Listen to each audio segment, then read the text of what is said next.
Hi there, thank you for joining me for another movie recap. Today's movie is The Burial, and this one is starring Jamie Foxx and Tommy Lee Jones. So this one is centered around a funeral director who is Tommy Lee Jones. His character is Jerry O'Keefe. So at the beginning of the movie, we see where he's celebrating his 75th birthday, and we see that he has a large family. Him and his wife, Annette, they had 13 children, and at this point on his birthday, they have, I think, 24 grandchildren. And so also we see at the beginning of the movie where Jamie Foxx, whose character is Willie Gary, he is doing a sermon at a church.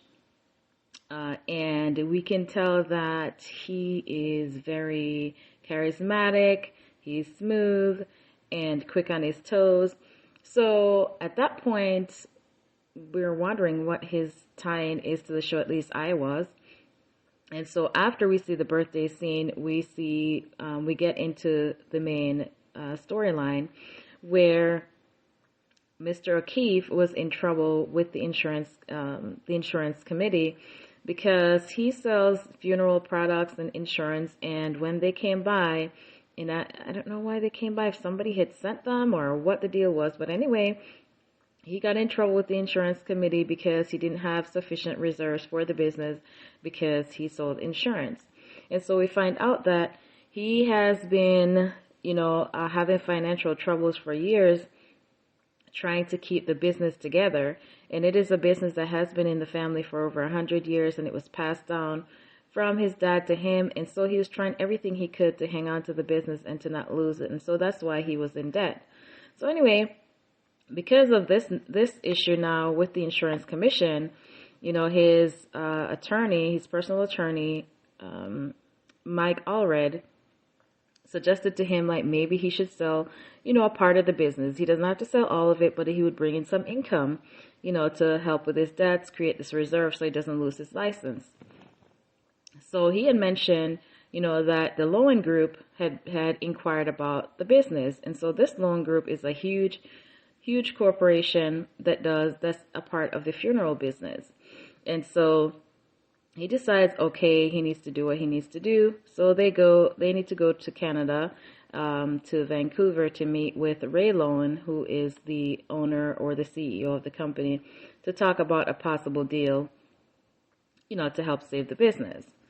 So when they went to Canada, they hashed things out. One caveat that Jerry had was that he get to keep a hold of the insurance portion of the business, and that Ray and the Loewen group would not sell any insurance products in the state of Mississippi.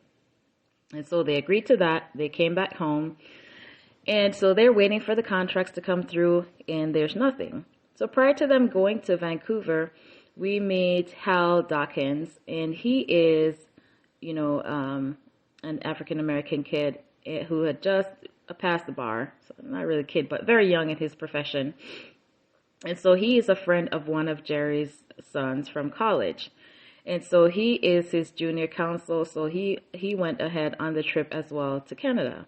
So when they came back and there was crickets out of the Loewen group, he was like, I think there's something wrong here. They're trying to stall, and they're trying to pull your business down, and that way they can swoop in and, pretty much get the business for pennies on the dollar. So they're coming in under the guise of wanting to make a deal, and I feel like maybe they were just trying to gather information as to what their next steps were, not necessarily because they were serious about making a deal. And so ultimately, although Jerry wasn't quite sure, his attorney, Mike, definitely thought that Hal was way off in his thinking. But anyway, after a while, he was able to convince Jerry that something strange was going on. And so they decided to file a lawsuit against the Loewen group. So now the lawsuit was filed at the county, and it was for $6 million, around $6 million, because I think the deal was around there, and it's supposed to cover some expenses and all. So after that took place, we see where it was late, and Hal comes over to Jerry's house, and he says, I think I have something for you that might help the case. And so he had a videotape showing Willie Gary. It was a profile piece was done, about him, about his lifestyle, his background, and he hasn't lost any cases in like 12 years. Now, the issue is that he's a personal injury attorney, and this was related to, contract law. So Tommy was like, well, I don't see how this applies here because, this is not the same thing. And Hal was like, okay, so he's trying a case next week. Why don't we go down there and meet him? And so they went to Florida and they sat in on the case and watched him at work. No Good Clovis had one thing going good for him at that time. Even though he was drunk, tank, tore up from the floor up, depressed and suicidal, my no good client Clovis Tubbs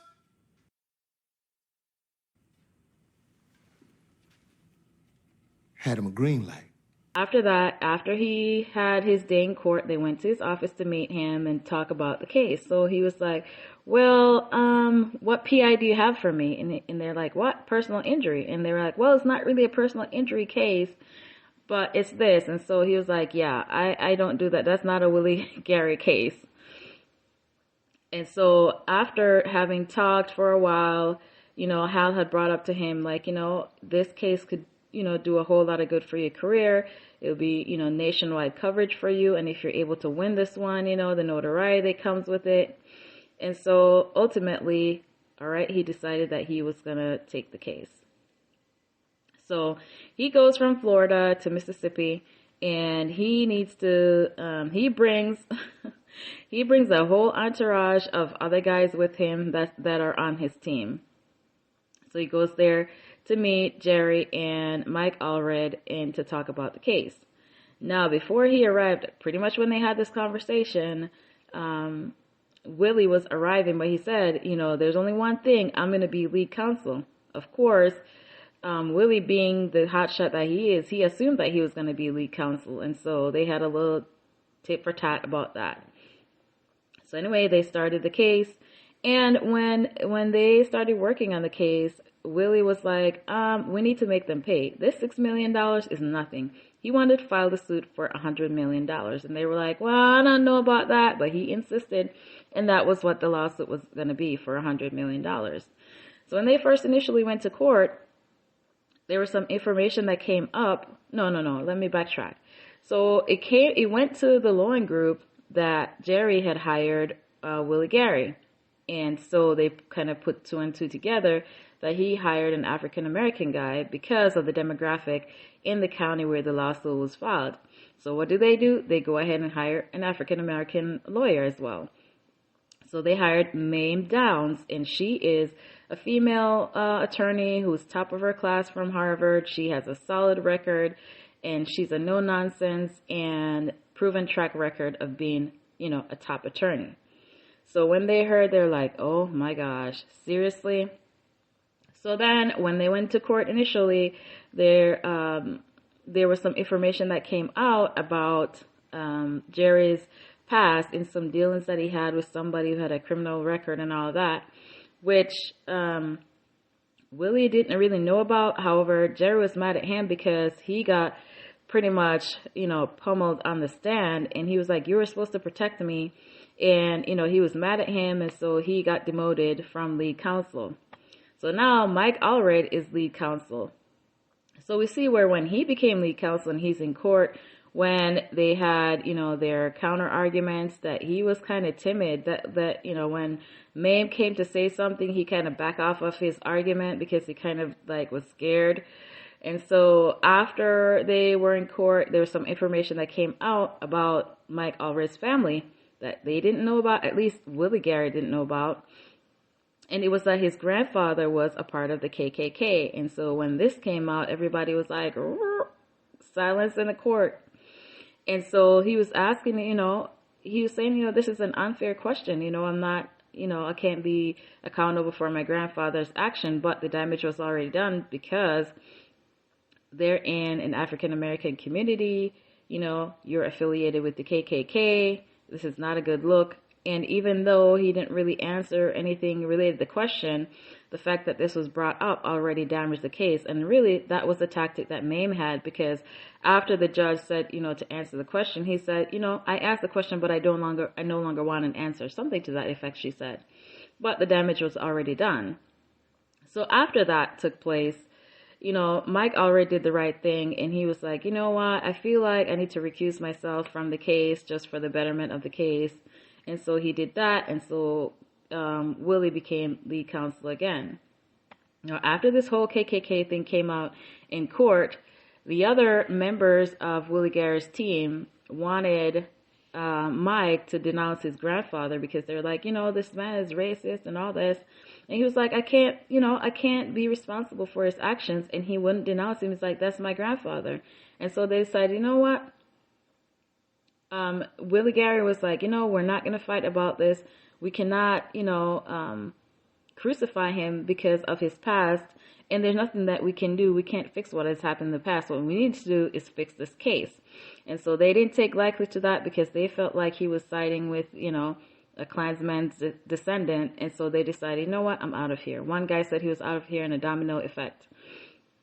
So after that happened, we only have Willie Gary and Hal Dockins, who was the junior counsel, who were left on the case. And so at this point, Jerry was kind of questioning whether he should proceed with the case, because what else is there? And he was like, maybe it was a bad idea. He talked to his wife, Annette, and she was like, you should talk to Willie in person. And so he was like, yeah, I need to tell him. So Willie was going back home to Florida on the weekends when he was not working on the case. And so it was over the weekend. So he drove to Florida to go see Willie.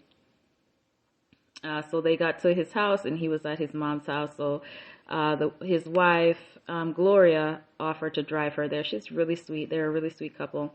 And so they had a chat with the family, nice conversation. And right when they were, he came to the point that he was going to tell Willie about, shutting down the lawsuit. He was arriving there. I think he already told him, because he said we could have, done this and that. And so before he left, and right when they were about to end the conversation about, not following through with the case, Hal calls with some information. And we see where they interviewed some family about some events that happened with the Loewen group. Now, before they came to this information, earlier in the movie, we see where they interviewed a lady who had worked for a funeral home that got taken over by the Loewen group. And she was saying how after they took over, that they hiked all the prices, and they had discriminatory practices where they would have different prices for different areas, and they would hike up prices in areas where they had a monopoly, and also because of the fact that, they were, based on the demographics in the community, they would certainly have more expensive prices, as if it was punitive in a way, because those people had no other option as far as their funeral services. So now this new information that they find out was based on an agreement that was made with the NBC, which was the National Baptist Convention. And this convention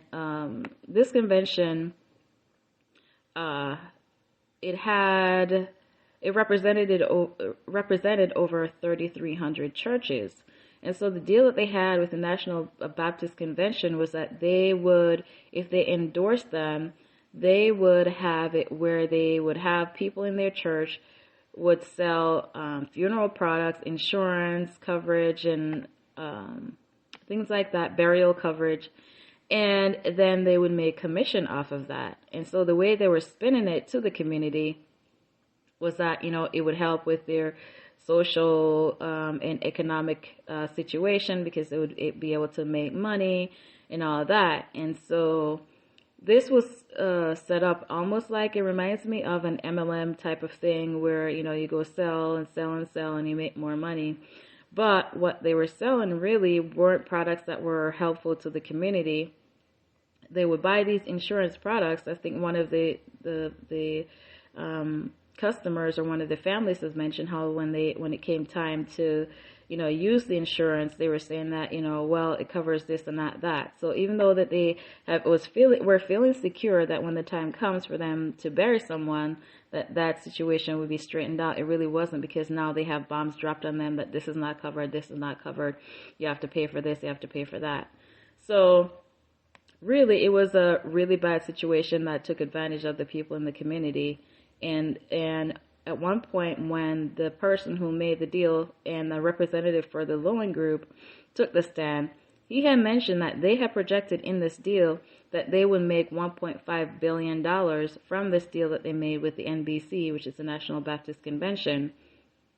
And what did the National Baptist Convention get in return? A $200,000 donation to the convention. Now think about it, $200,000 versus $1.5 billion. So they were obviously taking advantage of, the situation. Although, one can say that they should have done their due diligence and hire an attorney, but you could see how lopsided the deal was for the community. And so that really, ticked Willie off. And also, Jerry felt like he was not going to let them try to take his business away from him. And also the fact that they were so cutthroat and so heartless in their dealings, he felt like, he was in a position to be able to right some wrongs and be able to get back at them for the things that they have done, not just to him, but also to those people who were wronged in this dealing. So they're back in business again, and so they were back in court. And so we see where, they're having cross-examination, and there's a scene where Willie was asking about some assets that he had, boat and plane and all that. And Ray took the stand, and he's the one who's getting cross-examined. He was just so smug, he wouldn't answer any questions, and Willie lost it. I think I've had quite enough of this. Sit your ass down. You sit your ass down until I finish what I'm saying, because I'm not done. I'm not done with my... At the end of the day, though, he made it so worse for himself that everybody in the courtroom could see the type of person that he was, and that was not helpful. So that day was really bad in court. When he left, he was super ticked. He knew that there was no way that he was going to win that lawsuit at that point in time. And so they decided, we see where Mame meets Willie and said, they need to talk. And he was like, well, that's fine, but bring your best negotiator. You're going to need it. So we see where they're meeting a little bit later, and, they're passing notes around with different amounts. And, Jerry would show it to his wife. They pass it to Willie. Willie passes it to Jerry. Jerry shows it to his wife, and they look at each other, and they pass it back. Nope. Send another amount, and the same thing. Nope. They're like, and so, Ray was like getting ticked off at him, like, oh, how dare you, demeaning him about, how dare you, small time, funeral director, and you're turning this down, and all that. And so, that wasn't a great move either, because if you want somebody to, to side with you, spewing venom is not really going to help. So anyway, that was non-productive. So they left the negotiations with nothing, and so they went back to court. And so we see when they went back to court, yeah, they didn't, the Loewen group lost the suit. And so they were not only awarded the amount that they were filing for in the suit, but also they were awarded a massive amount in punitive damages, which was really nice. And we see after they got out of the courtroom that Jerry was sitting on the steps with his head in his hand, and he just couldn't believe it. Like, oh my goodness, this is really happening. And then we see where Willie came to find him on the stairs. They're sitting there, and they were both in just like disbelief. And then finally we see where, Jerry was like his fist, and he's like, yes, just couldn't believe that they had won. And so we see at the end of the movie that, there's some information about, because this movie is loosely based on real life events. And so there's a little bit of history about who the character was, Willie Gary, in real life and his history. And we also see where, the Loewen group had appealed the lawsuit and they had settled for a different amount. And also, Ray Loewen had been kicked out of the business and the business went bankrupt, which was like, yeah, that's what you get. I don't think anybody who watched this movie was feeling sorry for the Loewen group. But anyway, this one was one that had, a comedy, a little bit of comedy. You know how Jamie Foxx is. He always has little jabs here and there to make you laugh. But it was also serious. There was a lot of, there were a few emotional points in the movie as well. Like when they're telling the story about the families were telling their story. It's a very, the time when you have to bury someone, it's a very emotional time. People are vulnerable. And to see when you have all your hopes dashed at that point in time, it's just, really sad. And then also, the drama of everything that happened, it also demonstrating the greed and the heartlessness of some of the corporations that we deal with on a day-to-day basis is just unimaginable. So I definitely enjoy this one. And I had seen it before, but it's a burial. I'm like, how good could it be? I'm one of those people who like action movies, so this was really not my type of movie. But then my thing was on autoplay and it popped up while I was around the house doing something, and then when I sat down, I'm like, okay, what is going on? And I was like, ooh, okay, what is really going on? I want to see what happened. Where are they taking this movie? And so I feel like if you're one of those people who like action movies, you might like this one as well, even though it's not, an action movie. I definitely recommend it. So if you have seen this one, I would like to know your thoughts. And if you haven't, maybe you could check it out as well.